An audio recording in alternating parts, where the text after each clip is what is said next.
Welcome to From Betrayal to Breakthrough. I'm Dr. Debbie Silber, and today's guest is Alexandra Wyman. Alexandra is an Amazon best-selling author of The Suicide Club, What to Do When Someone You Love Chooses Death, a guide to navigate the grief process after loss by suicide. She's been a guest on a variety of podcasts such as You Do Woo, the Healing Trauma Podcast, and My Wake Up Call. Her story has also been featured in Authority Magazine and Authentic Insider. She is also the co-host of the Russian Sisters podcast, practices pediatric occupational therapy, and lives with her son in Colorado. Can death by suicide be considered betrayal? Whether you think it is or not, it's a devastating experience for those left behind. Not only are they left to grieve, there are so many unanswered questions that have no place to go. Join me for this conversation with Alexandra as we talk about this sensitive and very real topic. Here we go. Okay, everybody. So we always talk about different types of betrayal and what to do, of course, to heal from it. This is one we've covered once or twice before, but it's something that unfortunately we go through. Some of us go through. So I just want to bring another expert on to just help us through it. This time we're talking about suicide. And I have Alexandra Wyman on to share tools, strategies, and everything else that can help through this. So welcome, Alexandra. Oh, thank you so much for having me. Of course. And let's get started, if just to the comfort level that you have about your story so we can know more about you and why you're the one to speak on this topic. Absolutely. And thank you so much for this opportunity. So I was someone who bought into the white picket fence lifestyle. So a successful life, you go to college, you meet someone, you get married, buy a house, have your 2.4 children and your 3 dogs. That is not how my life went. And I was well into my 30s before I met my husband, and we hit it off immediately. I had already been practicing as a pediatric occupational therapist for a while. He was well established in what he was doing, and we hit it off. It was a very whirlwind romance. We just knew that we had that higher level soul connection and decided we wanted to start our life together pretty quickly. So we got married. We essentially got engaged within 5 weeks, got married within 8 months, bought our first house, and then found out we were pregnant all within a year.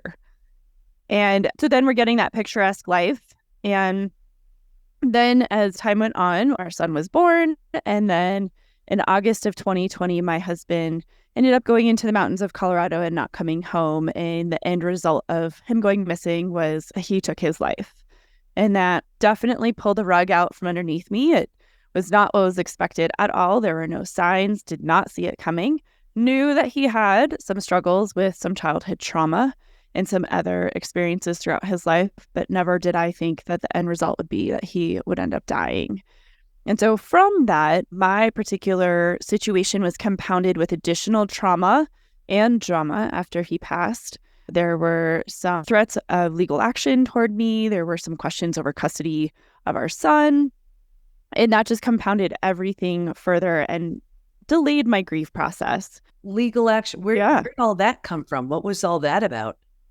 Yeah, just pain. I mean, there were questions about the legitimacy. Sean died 4 days before our second wedding anniversary. So there were questions over the legitimacy of our marriage. There were questions over whether or not I had legal ability to sell my house if I needed to, which I, at the time, thought I needed to. There were individuals who thought that they would be better parents to my son, or that I should have been the one who had passed instead of my husband. And all of this, looking back, I can understand that this was coming from a place of grief, because this type of death is, you don't get answers to the questions you have. You can't get to that person to stop them. I think it's very easy for all of us as survivors to go, what could I have done differently to save my person? And when you're left feeling hopeless and helpless, right now we often try and provide hope and help to individuals who are feeling like a choice may be to end their life. And yet as survivors, we're left with that feeling of what could we have done? Yeah. There are so many questions I want to ask you. But one thing that comes to mind is whenever I've been a friend of someone who's gone through this, and I'm sure I'm speaking for a lot of people, I'm sure there are things not to say. Can you share that? Because I want everybody to know, maybe one of the most irrelevant questions is how, right? Like, what in the world does it have to do with anything? Yeah. But give us, I want to hear from you. Yeah. What's something, that we should say? What's something we shouldn't say? And then we'll dive back in. Sure. Yeah. Well, first I want to say it's okay to not know what to say. And there were plenty of people in my situation who just didn't know what to say. And I think sometimes that's where people get garbled and you get told something. In my particular situation, and people want to help and they want to know. And for me, what was most helpful was just people reaching out and saying, I'm thinking about you. I'm here for you when you're ready. That was great and comforting because at that time, what most people were asking is, what can we do? And I said, the one thing I want, no one can do. I want my husband back here. No one can do that.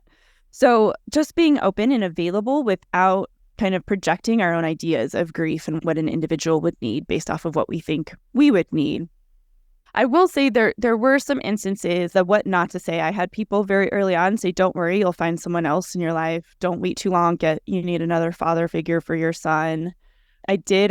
Sean did write a public suicide note, which I was able to quickly take off of social media.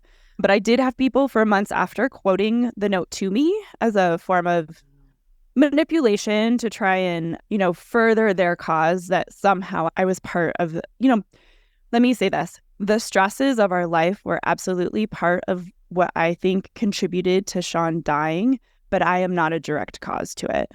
So individuals were trying to use that as a way to say that somehow I was directly the cause of his death. And that had to be so hard. I mean, here you are trying to make sense and trying to grieve and manage this whirlwind romance and marriage and baby. And now you're being blamed and accused of things as well. So how did that affect your grieving process? I want to really dive into how did you grieve this? Like, what was your process? Sure. So I will say that I believe my grieving process didn't really start until I started setting very firm boundaries. And it took a while to figure out. One of the things with this type of death or grief in general is that the people you think who are going to have your back may not. And then people who you don't suspect will have your back will. And so it's being open to that. But I had to set some very firm boundaries. There are some people now that just I don't communicate with anymore. And once I was able to set those boundaries and stop getting caught up in what was being said to me, then I could actually start to grieve. Because it was so noisy hearing what other people's opinions were, getting caught up in how was I grieving, how was I not grieving, what kind of mom, everything. This is the kind of death which it's interesting because if you think about someone who passes from cancer, we don't sit there and start looking at the marriage. We don't start asking questions about what kind of parent was that person, what kind of parent is their partner. We just go, that's horrible, we're here for you. But for some reason with suicide, everything starts to come under question. What kind of mom I was, what kind of marriage did I have, what kind of human being am I? So once I was able to set some pretty firm boundaries, and I had to have help with that, I had started seeing a therapist almost immediately. And I'm a big fan of a toolbox. Have as many tools as you can get because those tools are going to change daily. What works one day may not work the next day. And from doing that, once I set boundaries, then and it took about 8 months. Like my situation's a little different in that it took me about 8 months before I really started to be able to grieve. And that's such a good point. It's so true. When someone just passes from a disease, you're just there for that person. I'm so sorry for your loss. What can I do? I'm here.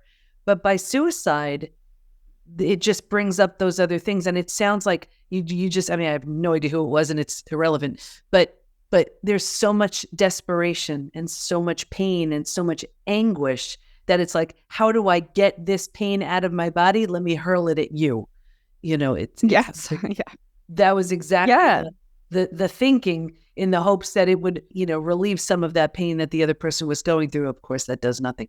So what were some of the tools that you tried? And tell us what worked, what didn't work. And Yeah. So I'm grateful. My sister found a suicide specific support group immediately. So I tapped into that. I still participate. It's been 2.5 years now, and I still participate in that group.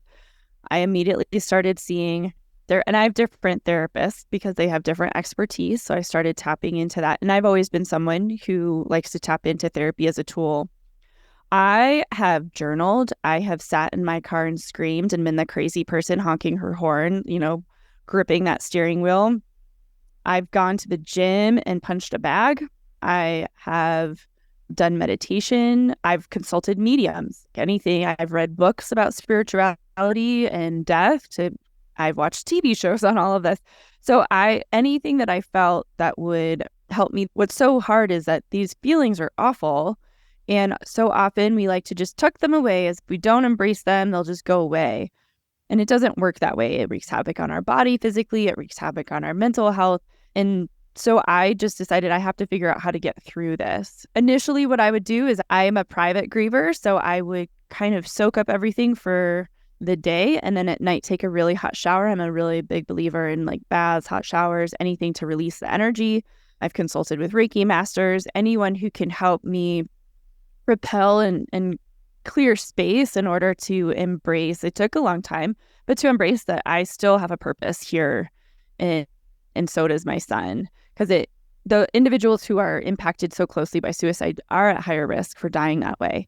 And so I joke, but I'm an Aries, so I was like, how do I do this? Like, I just gotta grab the situation. I hear it. Okay. What can we do? Exactly. And grace doesn't work that way. You get it. I say I have a lifetime of this journey, but it's going to morph and change. And I encourage people, one of the things I do encourage is find what tools work for you when you're feeling good and healthy, so that when something happens to you, you already know how to access them. It's a big one that I encourage. Yeah, I love that. So you find the tools first, so you use them when you need to. Let's talk about spirituality, because, that's one of those things that it can have us questioning so many things, and it can also give us lots of answers.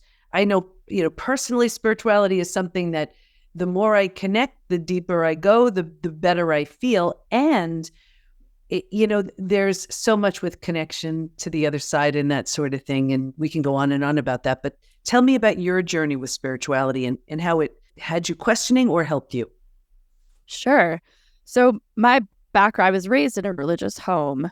And so I had this fundamental background and baseline, I would say. My family is of Russian descent, and I was raised in the Russian Orthodox Church. So I had this foundation and this idea of, okay, for me personally, I do believe in heaven, and that's where Sean is. But I didn't that was kind of for me where I left it. Like, okay, I have some connection. After Sean passed, I dove in a lot and started to peel apart really, where do I stand with this? What kind of connection? And part of it initially came out of just having a desire to stay connected to him in whatever form that was going to be. And so that was kind of the driving piece of it. But what ended up happening is that I feel that it really, as you're saying, it really did open me up spiritually to a higher connection to source, to really being able to almost heal. It was very healing for me to then recognize, I do have purpose. I can find joy in this life, and I can still have connection to Sean, which is still some days hard, where if I'm very into some of the trivial day-to-day things, I don't feel as connected, but at least I know I have that almost an avenue or a possibility. And even through meditation, being able to receive messages. I feel that a lot of my healing process has been because of source, because of my spirit team. And I know that's going way more into the spiritual side. Go for it. I think it really opened me up to the possibilities of understanding things that right now are really hard for my mind to wrap around. But then I kind of go back to, but why not? Why can't I still have a connection? Why can't we still, it looks different, it's going to feel different, but somehow I can branch the two. And I love that you're bringing this up. And I've said this on other shows. One of the greatest gifts I've given myself is the gift of curiosity. And I remember saying, even though I don't understand, it doesn't mean it's not true. And my mom passed 25 years ago. And I remember at the time having these, there were such vivid dreams. I've learned they're called visits. And I remember meeting with John Edward, he wasn't famous at the time. One of the most it turns out one of the most famous mediums. And I actually met with him, and I tell this story where I never watched TV. And here I was watching Larry King, and John Edward was on the Larry King show. And I said, I don't care who this guy, where he is or how much, I am going to see this man. Turns out he was in my area, and I was able to get an appointment with him. But it really formed a very new type of relationship with my mom. And, so for so many of you who are struggling, and I know this may have you, as far as religion goes, you may think I'm full blown crazy with all this, and that's okay. It's just something that if you consider the possibility that, of course, it's a different form and it's a different type of relationship, but there can be that relationship. So give us, a little bit about that. Tell us your feeling. Yeah. I think I started branching out a little bit. I mean, again, being the areas, I go down some rabbit holes. So I started going into like the quantum physics, looking at what happens from one energetic form to another energetic form. I won't go into it too much here, but that's kind of where I started. And then I do like the idea, and the mediums I've consulted here locally have said, you don't need us. You can tap into your own ability to reach your people and the ones in your loved ones. And I love that, because to me, that's them trying to help me improve my spirituality rather than see it as a racket or an industry where they're just, trying for their own livelihood. But every once in a while, I do appreciate going and consulting one just to get a little bit more of that direct connection as I learn more. But I've had I've had signs, I've had songs that pop up on the radio that remind me of Sean. I'll have someone say something, or they'll be wearing a t-shirt that reminds me of him. And the way I look at it is, no matter where you are as far as religiosity, where your spirituality, if something makes you feel good and reminds you of your loved one, and it helps you have a better day, if it helps you pay it forward, if it helps you be a better person, then I don't see anything wrong with it, no matter where it's coming from. And that's kind of where I've, good with that. And I love that, because it's so true. Here you are grieving the loss of a dear loved one. They were just whatever it is that's going to make you feel better. So there's so much love, and I've heard there's some beautiful saying, everybody knows I botch up quotes, but something like, the more you love, the more you grieve. It's so much more profound than that, but that's the idea, where you're grieving deeply because you loved deeply. Let's talk about love and compassion and forgiveness and those things. How did you come around to that? And, give us sort of a timeline and what steps you took. Absolutely. And I'll say it's still a journey. Those concepts, and those are ones I say, that's where I feel like I didn't necessarily come up with those on my own. I definitely feel that I was being pushed in the direction of that. And I'll be honest, really, those ideas came in the shower. I don't know if that ever happens to you, where you get the good ideas and the best ones. Luckily, right. And luckily they stuck. Usually by the time I get out of the shower, they're gone. But these ones stuck. And truly what I was finding is, in my situation, where I started with was, if Sean, where he is and what he's experiencing, if the horrible pain and grief that I'm dealing with, if he's not experiencing that, if he's not upset with these people, why am I holding on to this anger on his behalf? I could continue, and sometimes I do, sometimes I still do. But then I started kind of peeling apart, and I can intellectualize everything all day long. And I started looking at, how can I take this idea of just starting with love? And I would say this started about a year to a year and a half after he passed, where I really started looking into, okay, what does it mean to love? Because essentially what I say, it's a ping, that message that you get was that all that matters is love, compassion, forgiveness. And when I first heard this, I thought, no way, nope, that's not happening. But once I started really peeling it apart and going, actually, we get caught up in the trivial day-to-day life, which is not bad, but we become so separated from each other, and we let things like grief get in the way. We let our own personal pain. We all have things that happen to us throughout our lives that are painful, and we let that be barriers to us connecting and having a sense of belonging with others. Whereas if we can reach a higher level of love, not just for the people in our immediate circle, but true humanity, when we can come together and have a higher level of compassion or empathy or really understanding. That was something people would say to me as, oh, okay, I kind of get what Sean did, but I would never do that. And I thought, well, actually, you don't know you wouldn't if you didn't have the same information he did. I'll say forgiveness is the hardest one for me, I think. I always say forgiveness is just a word until you do it. That's a whole other topic. So talk to us about forgiveness.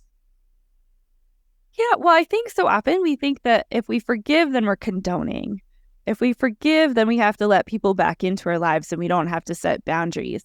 And that's what I'm still working on because of that conditioning around that idea of condoning. But I do say it's a choice, and you don't need another person to have forgiveness. It's you healing. In my journey, it's been me healing my hurts and getting to a point that whatever situation or whatever has been said to me no longer gives me that somatic or visceral response. Mm-hmm. It's something I'm not going to ruminate on anymore. And then I'm able to kind of put it at peace so that if I happen to see that individual again, I won't be as impacted by it. And is there an experience, like I can think of one in my own life, has there been an experience where it was an opportunity for you to see that you've truly forgiven? Yes, I did have that happen with an individual where I think mentally kept saying, I don't want to forgive this person. I don't want to. And I'll say part of my journey with forgiveness was not just forgiving Sean. I think that's usually where people go to is, oh, did you forgive Sean? And honestly, for me to forgive anybody else, I had to start with myself. What do I need to forgive myself for? What shame and judgment am I holding on to? But I did have a third party that I was still mad and wanted to hold on to some of that grief, and then realized over time, I was like, it just naturally happened for me. And I said, I need to stop trying to fight the fact that I've forgiven this person, which was a strange feeling, but it also gave me confidence that I can continue on that journey to forgive others and myself. Yeah. And when it's that level of forgiveness, there's this relief, this release, this lightness, this freedom. And I want everybody to hear that, because yes, you have every right to be angry and hang on, whatever that person did, said those things to you, did those things to you. Yes, you have every right to hang on to it. Yes, you were wronged. Yes, they were mean and horrible and whatever. And it's killing you. And it's causing illness, symptoms, disease, and it's keeping you stuck. And you only know that when you move through it and do the work to let it go. And I love that you said that, because it's so true. We think we're condoning it, or we think we're setting ourselves up as being weak, or that it'll happen again, or we're a doormat, or whatever it is that we're going through.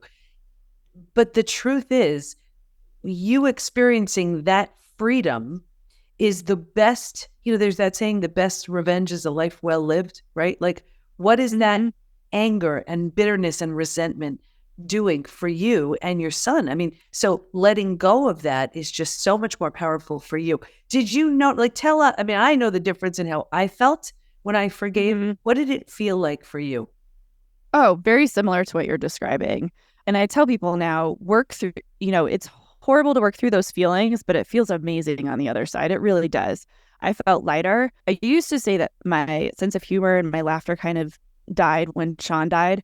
And there have been other people who've encouraged me, just keep going, it'll come back. But I felt that I could enjoy our interactions more, which was very interesting for me, because again, there was a part of me that still wanted to be like, no, I cannot enjoy being around you because I'm still mad at you.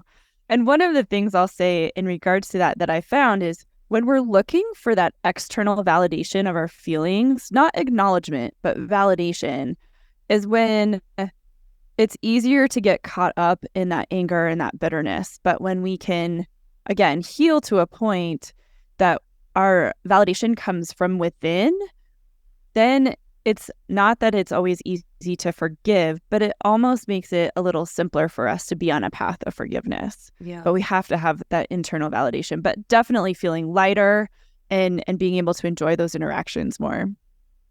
Okay. So for someone going through this right now, maybe, what would you tell them? Oh, yeah, keep going. I encourage individuals to find something that you can anchor to, because you're going to have up and down days. You're going to have days where you don't want to get out of bed. Maybe you can get up enough to go to the bathroom and that is about it. But find something that you can hold on to and anchor to that's going to pull you out of bed the next day. And I say embrace those days where you don't want to do anything. Embrace them because you still need them.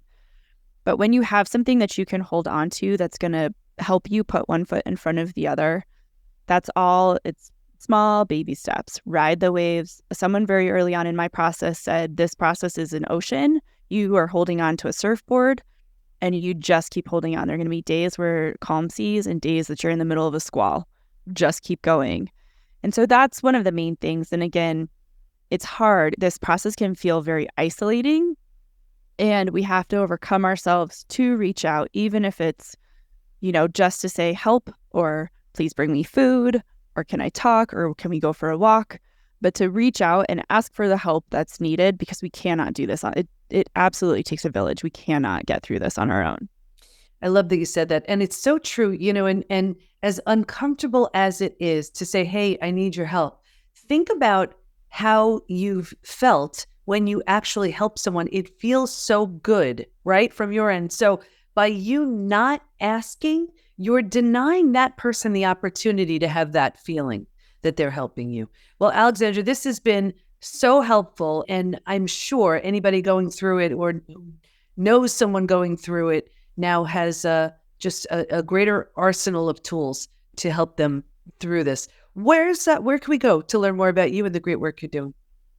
Absolutely. And thank you so much. It's been such a pleasure speaking with you today. I do have a website, forwardtojoy.com, and there are some resources there and ways to get in touch with me. You can also email me at alexandra@forwardtojoy.com. That's all spelled out. And then I'm also on Instagram, same handle, @forwardtojoy.com.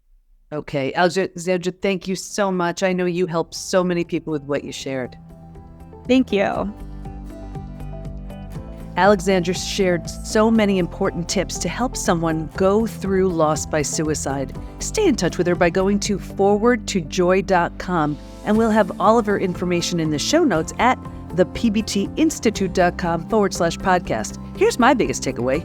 When someone passes from an illness, disease, or disaster of some kind, people are so supportive, recognizing that the person's loved one is gone. But when it comes to suicide, that same person can be questioned, blamed, and shamed, which can make healing extra hard to do. Also, as Alexandra shared, you may need to set some boundaries. Then, once they're set, create your own toolbox that can help you. For Alexandra, it was a suicide support group, therapy, journaling, exercise, meditation, seeing mediums, Reiki, and more. There's no right or wrong choice. Just find the options that work best for you. And even if you don't know what to say, just say something like, I'm here when you're ready, because the person hurting needs lots of love and support. Like the episode in the podcast? Share it with a friend. How? From your phone. Just take a screenshot of the podcast and share it with someone you know who'd benefit. Thanks for listening. Can't wait to be with you next time, and here's to your breakthrough.